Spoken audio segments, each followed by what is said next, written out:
So the judge is pissed, guys. He doesn't look too happy at all. No intro. Hey guys, it's Murad Murali, daily and consistent content. Subscribe to the channel quick, and let's just get straight into this video where Judge Arun has put out new filings today, basically stating that he is pretty much angry with prosecution and the defense, but allowing the prosecution and giving them a pass in this situation. The judge in Diddy's trial says all the secrecy by prosecutors is fine for now, but the parties should not accept that any submissions made in connection with the upcoming sentencing will be sealed. In the response to the bail package, the prosecution put through their filing 11:30 p.m. at night, and they had some information redacted. The defense also responded to that with a lot of information redacted. And so for the Judge Arun to say that what prosecution did is fine for now, but both parties should not accept, people are now looking at the judge saying, are you biased towards prosecution? Like, what is going on? Well, when we had the conversation about the jurors and how they seem to be very odd, smiling, weird interviews and being biased towards Diddy, especially being male dominated, a lot of people did not want to hear that conversation. But now suddenly everybody's so ready to hear if the judge is biased. I also believe that the defense redacted a lot more information. It was an entire page that was redacted outside of the prosecution stating that they had redacted 3 to 4 lines, which could, lead to identification or conversation about certain witnesses that they may not want to, release. Now, what they redacted, Diddy's team, which was a whole page, was referring to a major incident that took place at the MDC where certain people were coming for Diddy, other fellow inmates, either some kind of attack was launching on him and it did not go through. Make no mistake, Diddy has friends at the MDC, but he also has people who do not like him. Enemies that are growing, so much so that some big event took place at the MDC that we don't know about, that the defense entirely redacted because it's that top secret. So I don't know who's plotting or coming for Diddy behind the scenes in the jail, but it looks like this man has enemies and such serious events that the defense completely, removed it.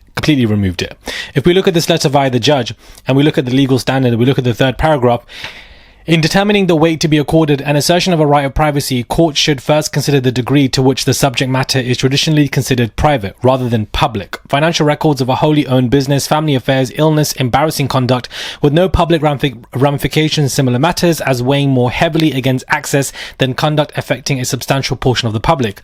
The nature and degree of injury must also be weighed. Finally, in balancing the qualified right of public access against privacy interests, court must consider the sensitivity of the information and the subject, and whether there is a fair opportunity for the subject to respond to any accusations contained therein. The government has proposed minimal redactions to the July 31st letter, which only covers statements made by witnesses and victims to the government and law enforcement that were not disclosed at trial. As an initial matter, the proposed redactions comport with the protective order entered by the court, which governs all 3,500 materials, including the instant statement by victims and witnesses. Moreover, the government's proposed redaction to the July 31st letter, which total approx 4 sentences in the government's 11-page motion, carefully balanced the interests of the public in disclosure with the need to protect the privacy interests of witnesses and victims with voluntary cooperate with the government, particularly on topics of a sensitive nature. Although the names of relevant persons are anonymized, the redacted information, which includes approx date as well as pertinent details, could nonetheless lead to the identifications of victims and witnesses. Further, the redacted information describes the statements of victims to law enforcement about incidents of a highly sensitive nature. The interest in protecting these victims' privacy therefore outweighed any public interest in disclosure. So again, they're basically saying to the prosecution, or basically helping to explain that it's fine for now what you've done, but make no mistake, with the sentencing, there better be no redactions. For both parties indeed. So the Judge Arun is pretty serious right now. He's not holding back. He seems to be quite bothered and irritated with what's happened. I think the recent bail package has pissed off Judge Arun because he keeps declining it all anyways, and he's saying, well, I'm going to decline this one as well because clearly you guys haven't learned your lesson with basically what you are saying. And I feel like Mark Agnifilo missed the mark with the bail package. It's not about the money. It's not about the fact that you can offer up 50 million because the judge has already seen that and refused it. The judge refused it on this basis because certain forms of violence that Diddy could do behind closed doors cannot be policed. So what Mark Agnifilo should have done was pre-planned or, reoppose a new bail package where any private moments of Diddy can be publicly tracked or will be publicly tracked for the judge on the courts to see. They need to be even more rigid and flexible, that every move of Diddy's outside of the jail can be counted. This is what I feel like they should have done, that they kind of disregarded on, and hopefully they can argue on that when it comes to the sentencing from their side. Now, Diddy's lawyer, Mark Agnifilo, came today to do that interview. One thing he said, he's going to be back in Madison Square Garden. He said that? He did. He said to me he's going to be back in Madison Square Garden. Doing what? I guess being on stage. He clarified that they actually haven't spoken to Trump's team, and nor have they asked him for a pardon. So yesterday, Nicole Westmoreland said that they were in contact with Trump's, team. She said it via her CNN interview. And today, Mark Agnifilo via CBS said that that hasn't happened. So something in the buttermilk is not clean with these lawyers. One of them needs to get their story straight. Somebody has lied here, and that's what's happening. And Mark Agnifilo, I feel like, was told that he could do this interview, or wanted to do it on Diddy's behalf to clean up some mess. Because for you to look like you've contacted Trump's admin, it looks desperate, and it looks like you want to do something, and you're talking about his name in the public stratosphere is going to piss him off. That's why Mark Agnifilo came today to say that, we didn't speak to them, because they don't want to put Trump's name in the media like this, because it's going to piss him off, and you're going to be further away from that potential pardon, if that's going to happen, which I don't even believe so.